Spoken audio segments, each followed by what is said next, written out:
Hey everyone, this is Teal39 from Bolt Invest, and we have our weekly watch list for you today. Our weekly watch list will be for the dates of February 16th through February 19th. So let's get right to it. First, we have FUV, which is Archimoto Incorporated.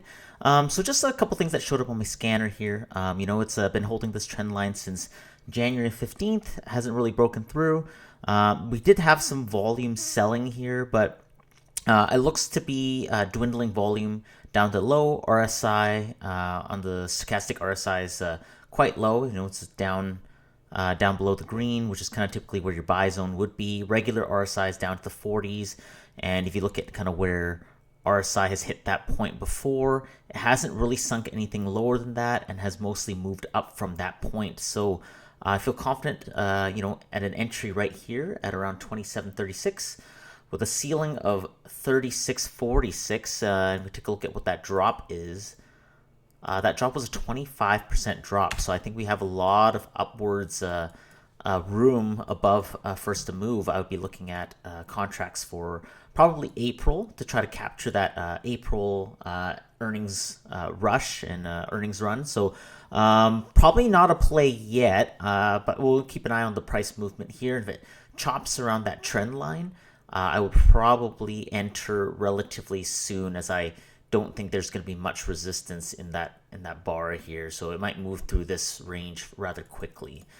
So that's FUV, Archimoto Incorporated. Next, we have our good old Apple. Apple's been riding this trend line since November, right? 1, 2, 3, 4, 5 touches now, hasn't broken through.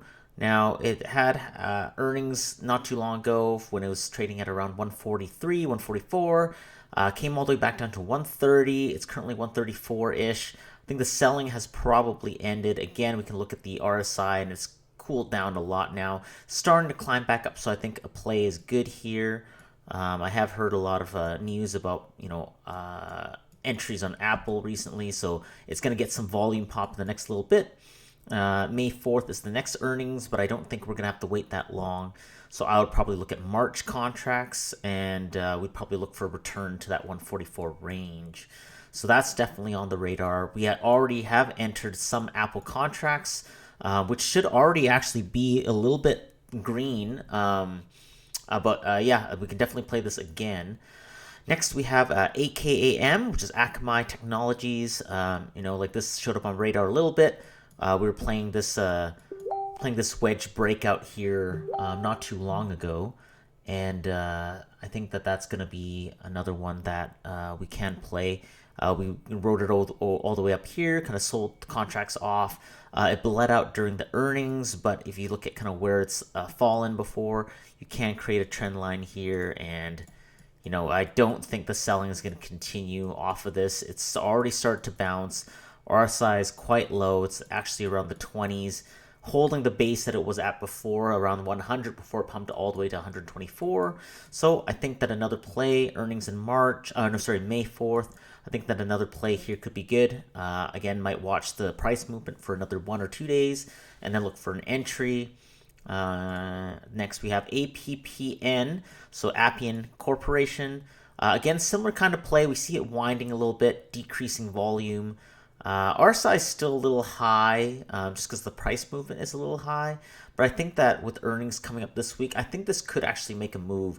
So I might play some good risk-reward weeklies on this tomorrow, and we'll see if it makes a move. I probably won't swing through earnings, though, as it's always a bit of a gamble to play through earnings. But we'll keep an eye on that. 218, 220-ish range, with a range up to 250. I'd probably be looking at around 230 or 240 contracts, depending on how expensive they are. Probably 240s, because I imagine the 230s are probably going to be over about $1,000 each contract.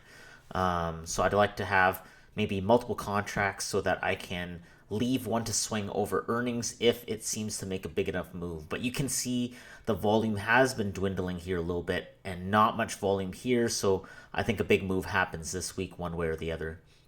Next, we have AYX. Again, AYX was in this descending triangle. We played the breakout. I was kind of eyeing this for a play a while back, but Didn't actually alert it because earnings was actually the last week as well, so I just didn't know when it was going to drop, if it was going to drop after pre-earnings. But it did drop post-earnings, as it always seems to do, but it is holding this line that it hasn't broken in a long time. So since September, since that precipitous drop here, there's still a gap overhead it hasn't filled yet. You can see that this is the setup for my previous play, but it just didn't reach that high. It got rejected at the 1.272 fib, but again, the RSI is quite low now. It's kind of below 30, around that 28, 29 range, and it's holding this base, so this could be another good play. Next earnings is May 12th, but again, yeah, I don't think we're going to need to wait that long, but maybe we'll see. We'll wait until the pivot on March 5th, so I might wait another couple weeks before entering this one. Next, we have UNH, United Health Group. This is what looks to be a great setup. It's not at a buy point yet. I'd like to see for it to touch that, retest that bottom trend before I enter, just for a better risk reward. But as you can see, it's been following this pattern. There's still quite a bit of volume of the selling, so I think this slowly dwindles a little bit more as we kind of approach that bottom trend line.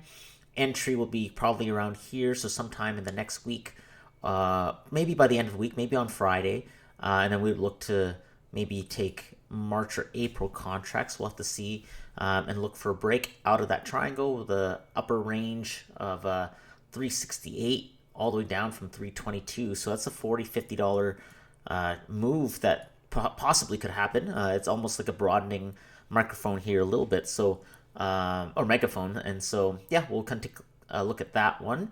Next, we have MCD, which is McDonald's Corporation. Broke out last week above that downward trend, came back to retest, and then had a little bit of green on Friday. So that looks to be a good play. It is on my radar here. Could be worth a run-up play. Just had it on January 27th. It was the previous earnings that spurred this little breakout. But I think if we take farther out contracts, there's probably some good upwards room for it to move here. Maybe 215 contracts, or maybe 220 contracts if we're feeling a little bit riskier, and they're more affordable as well. And then lastly, we have Laser. So Laser, Luminar Technologies. Hadn't been watching this wedge for a little bit. Missed the bottom buy here, but you've been faked out a couple times here. If you had played that bottom dip, contracts here would have just bled out for the better part of two weeks plus. So I think playing this one off the breakout may be a little bit smarter, and it is kind of breaking out here. So this week we will look to see if these hold, and if they do hold, it could be a good play. Earnings will be on March 2nd, so if we take March 5th, or March 3rd, so we take March 5th contracts, we can cover those earnings a little bit, and they will be a little bit cheaper than March 19th contracts. And then if movement is looking good enough, then we can swing some through that as well. But that, in brief, is our weekly watch list. Again, if you're on the Discord, plays on any of these will be alerted. And feel free to send us any messages if you have any questions, and tune in to our next weekly watch list every weekend. Thanks for tuning in.